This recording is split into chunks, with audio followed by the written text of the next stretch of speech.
Yeah. And so you are living in the Cape Cod area I or live on the Cape. I yeah. live in Falmouth on the Okay. Cape, same town as Allison lives in. And funny how I met Allison.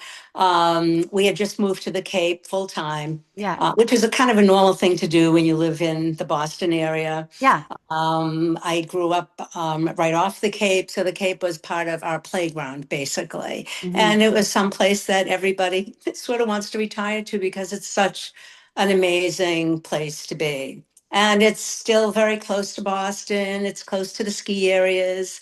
But we live in this uniquely beautiful place that brings together um, a lot of older people. Not that the Cape is entirely that, it really isn't. Yeah. But a lot of people do retire to the Cape. So there is a rather large community of, I'll speak for myself, older women. Yeah. And it's Susan Bauer has really developed this dynamic community of strong-minded women. And I'm forever grateful because we're all looking to meet people. We're all looking to Hmm. see where we belong after we leave our lives, bringing up our children, having our careers, and retiring. So the water has always been a very, very important place to me. My dad was the swimmer in the family, and he was throwing us off the diving board when we were very, very little. I have two older sisters, and it was all you do junior life saving, senior life saving, you teach swimming, you're a lifeguard. It was just kind of the normal thing that I grew up with. And then I was on the swim team in high school. And, that was the last community of swimmers that I was with. And out of my high school experience, I have two friends that are still my friends to this day. So it's just very special. And when you talk about swimming, people are very, oh, wow, you swim. I mean, they're just so, impressed by that. Whereas it's like, oh, you run? I can't run to save my life, but I can swim a mile every morning, which is what I do. And it's just been a really wonderful treat to have this group of women together that we have already something very important to us in common. How long have you been a part of the group and how did you hear about it and what inspired you to join? I mean, I already hear, you have such a passion for the water, so Yeah. that would definitely be part of it. But tell me a little bit about that. Well, I met Allison many years ago, and she and one of my neighbors was part of this group called OLAUG.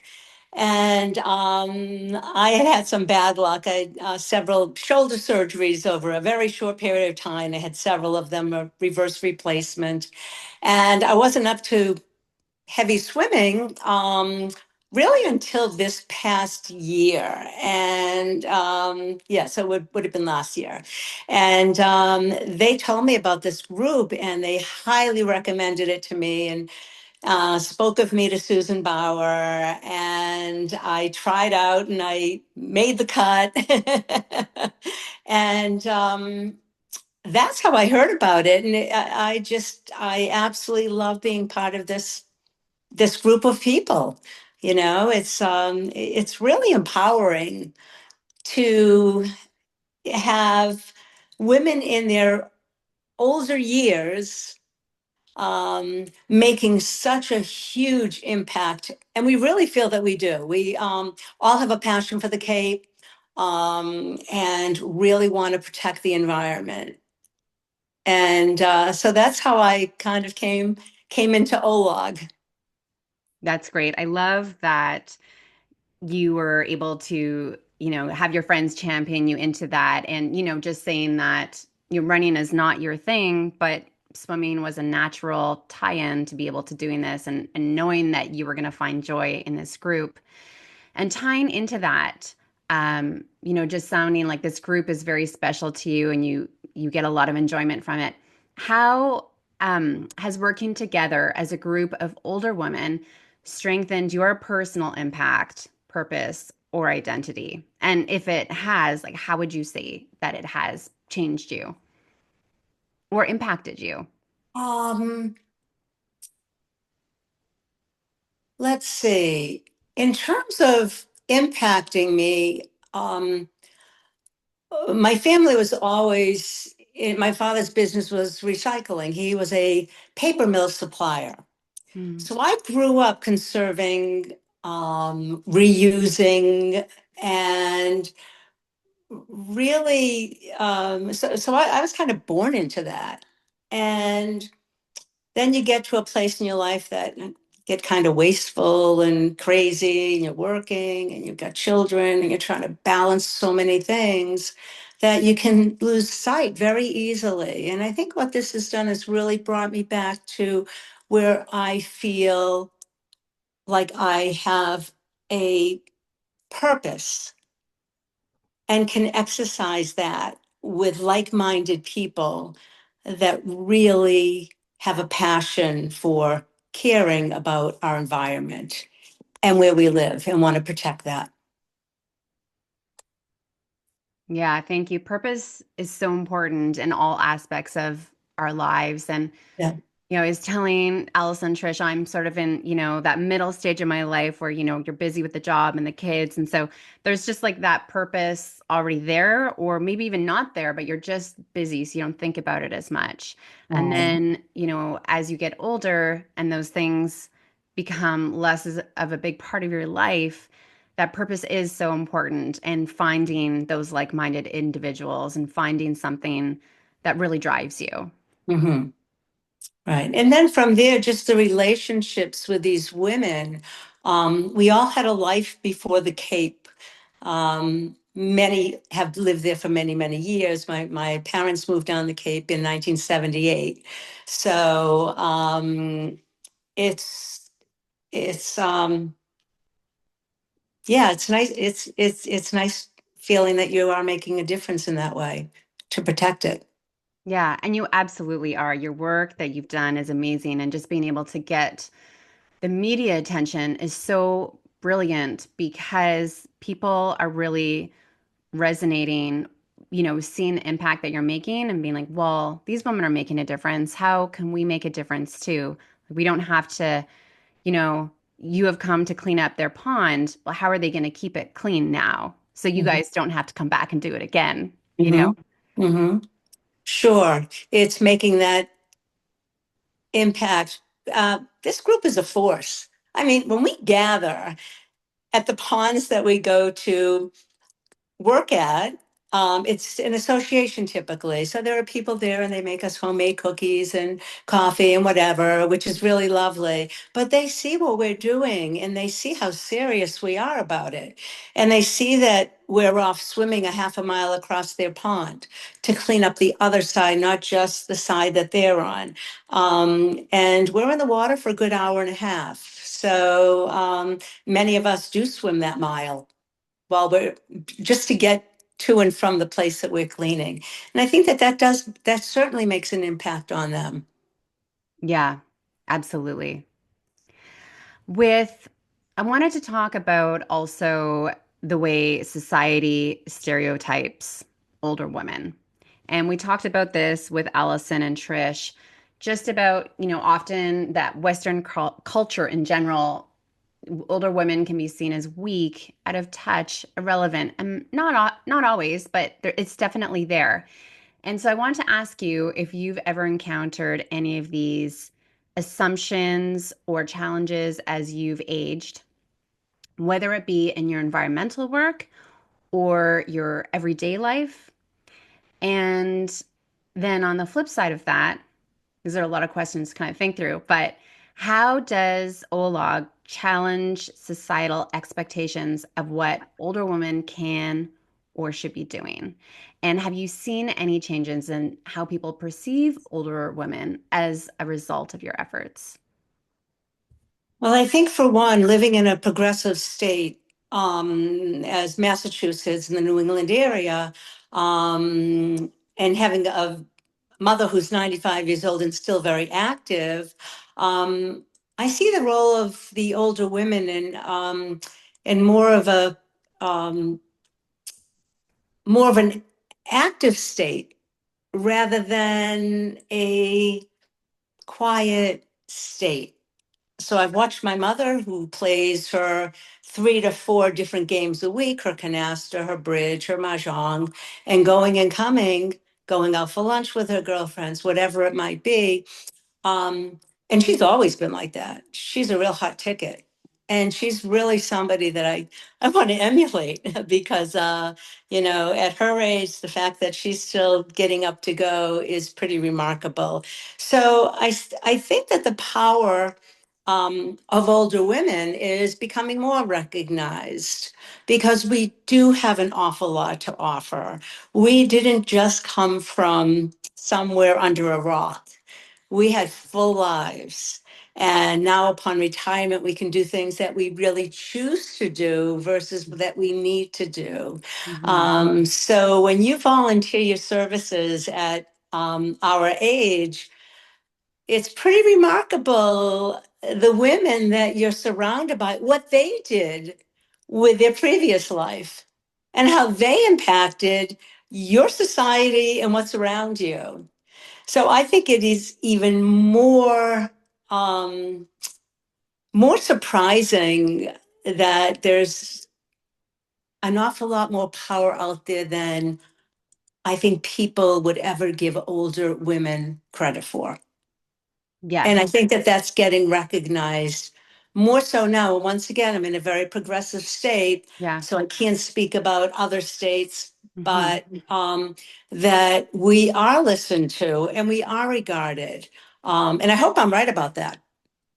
But that's what I feel because of the community I have found on the Cape as an older person and retired.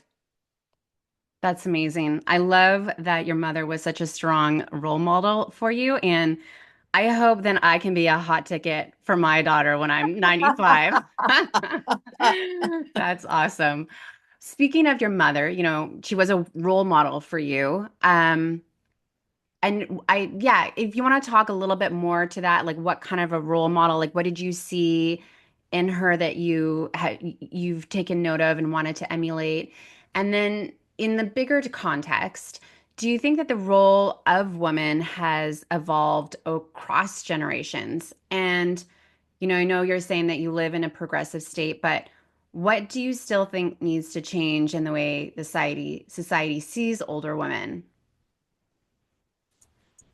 My mother was a very strong, self-minded person. My father had his own business, and my mother worked sporadically, but she was more or less at home with Mm. us. And I'm the youngest of 3 sisters, so being left at home with my mother, we just had more of a friendship and a guidance relationship that she offered to me. So I saw my mother with her friends and what she did. And I was included a lot because having 2 older sisters that are close in age, you're left out. So I Yeah. was included. And I just had the pleasure of learning and getting to know a lot of older women when I was young through my mother, who never seemed old to me because they were just so vivacious and energetic and lived life. And they traveled together. They left the house and did my parents had a very wonderful relationship. My mother was really her own person. And so through her, I really learned a lot of that, as well as the power of your friendships, how important your friendships are, and to develop those friendships and to act proper in those friendships. Sometimes you just don't know what the right thing is to do. Hmm. And having a mom that I saw as a role model, she really helped shaped how I fashion my friendships and how sacred my friendships are to me. And as far as the societies change in how they picture not just older women, but older people. Yeah. Um, I'm seeing that the younger generations are a bit um, about themselves Mhm. and caring for what's important to them. Um, and this isn't coming out as smoothly as I was hoping No. it to come out, but Yeah. um, I just I just think that people have to acknowledge their surroundings more and acknowledge what older generations have participated in giving them the life that they have. And Yeah. that my generation, gave our children college and education, and where that was hugely emphasized.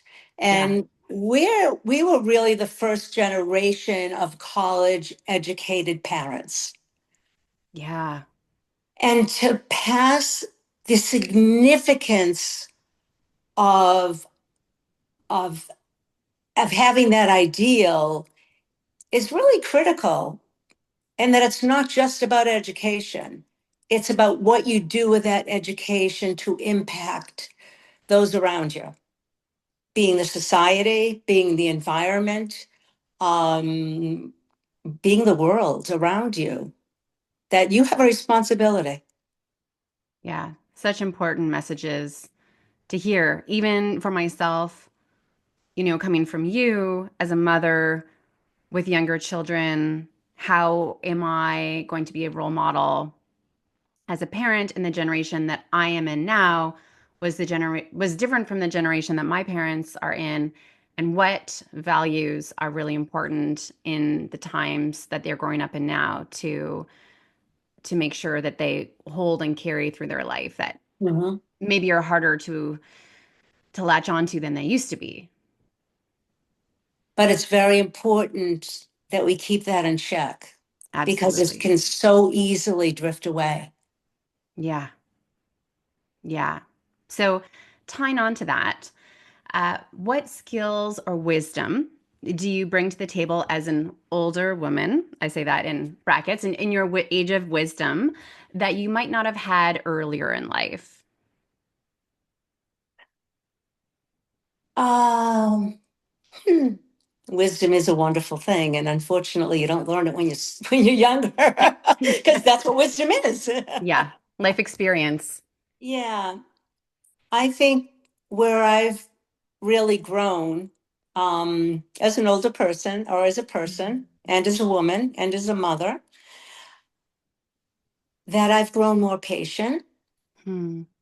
and I've also grown to not pass judgment and to be very open about learning about people and situations before I come to any sort of conclusion about that. So I think that um, that growing older and developing those qualities is a much more happy place to be. Yeah. I wish that we could just all be born with those qualities. Because it's so great to be able, I feel like I've learned so much from, maybe when I was 20. And it is, again, it's so, what a gem to be able to just ask you these questions and hear what you think is important and being like, yes, those are the things that we should focus on that really matter, that maybe we can work on more, you know? Isn't it? I don't know the exact quote, but it was Mark Twain who said it something like, my dad was so stupid when I was 18. It's amazing how much he learned by the time I was 30. Yeah. Sort of like that. I think you really have to live it. Yeah. Really, and those who can better themselves at a younger age are that much better off, because I really wish I had more of those qualities when I was younger. But Yeah. you learn how important they are as you grow older. Yes. Yeah. And, um, you know, tying on to this, we were talking with Alice and Trish, and hindsight is 2020 in many aspects of life, right? You can look back and be like, I should have done this, or, I wish I'd known this, but you don't know it until you're on the other side of it and can see the whole situation and where you've come from. But when it comes to aging and empowerment, what advice would you give your younger self or younger women who are listening in what you've lived through or wisdom? You just gave us some little pearls of advice there, but is there anything else that you want to add to that? I think making a difference happens every day, whether it's through kindness, boldness, humor, Mm-hmm. ideas, maybe as simple as a telephone call that can make a difference. And those nuances can be so slight and make such an impact around us. Um, I think that that's really what I would have hoped I had had when I was a little bit younger. How I could have been kinder, how I could have been more patient, how I could have been more understanding, more inclusive. You're just so caught up typically in me, Yeah. and and when you're so caught up in that, it's really difficult to see beyond that. Yeah. Whether it be your occupation, whether it be your family, whether it be your mate, whether it be your aging parents, whatever that may be, the smallest gesture can mean so much, even if it's opening a door for somebody. Yeah. It just, yeah, from what I'm hearing is just taking those small moments to connect. Yes. And to take the And time, because it yeah, doesn't take much. yeah. And just, yeah, like you were saying, just it's not about you, but how can you be of service to someone else? Mm. Right. Hmm. Right. I think Beautiful. that that can be very tough for people who are really drowning in so much just to keep their head above water. Yeah. But at the same time, I have to say, I am in a stage of life where I'm very busy, being a mother and working a job and doing all the things. But when also I take the time to like pause and be patient and connect and not think about me, and other people, not only does it bring, not only does it help other people, but it also brings me happiness, Hmm. So it's like twofold. Oh, yeah. And I don't think you realize that until you can get out of that puddle of water that you're drowning in. Yeah. So, my last question to you is, what message would you share with other older women who might feel like it's too late to make a difference? They may see what OLAUG is doing in the media and they're like, that's amazing, but I'm not a swimmer. I couldn't swim. I don't know how to organize this. What would you say to them who maybe are inspired but don't know how to take the next step? Mm. I'd say everybody, every human has their own intelligence. Mhm. And every human, regardless of where you are, who you are, what your circumstances are, um, can impact those around them in whether it be a small way or a big way. And everybody has something to offer. That's what I would say. That's great. I feel like mic drop right there. I have one quote that I do want to share. I think this Yes, is anything else fabulous. you want to Somebody add, please. somebody just sent this to me by Yeah. Margaret Mead. Oh, yes. There is no greater power in the world than the zest of a postmenopausal woman. Yes. I love that. May we all live vivacious, energetic, and full lives. Yes, yes, and yes. Oh, I love that. Yeah. Jean, it has been an absolute pleasure to speak with you this morning. Thank you so much for taking the time out of your day, for being a part of OLAUG, for all the environmental work that you're doing, not only just for environmental, but also for women in general and the empowerment of older women. I'm so excited for our listeners to hear this and be inspired themselves. Well, Kim, thank you for bringing us to the forefront. We're very excited doing what we love to do, and we hope to continue for a long time. So I thank you very, very much. Amazing. Well, have a great rest of your day, and I can't Thank wait to you. see all the projects that you're up to this next year. Keep tuned, keep in tune. Awesome. Thank you, Jean. Thank you, Kim. Okay, well, Bye now. I'll be in touch with the lady, Trish and Allison and yourself, and I'll let you know as soon as this goes live next month. And So, I can't wait. It's so fun. And Allison was also mentioning the documentaries. There's a few documentaries that are coming out, which I'm so yes. excited about, and all the work. So keep up all the great stuff, and I can't wait to see what everything you're doing is. Thank you, Kim. Thank you very much. Take care, Jean. Yes, you too. Bye now. Bye.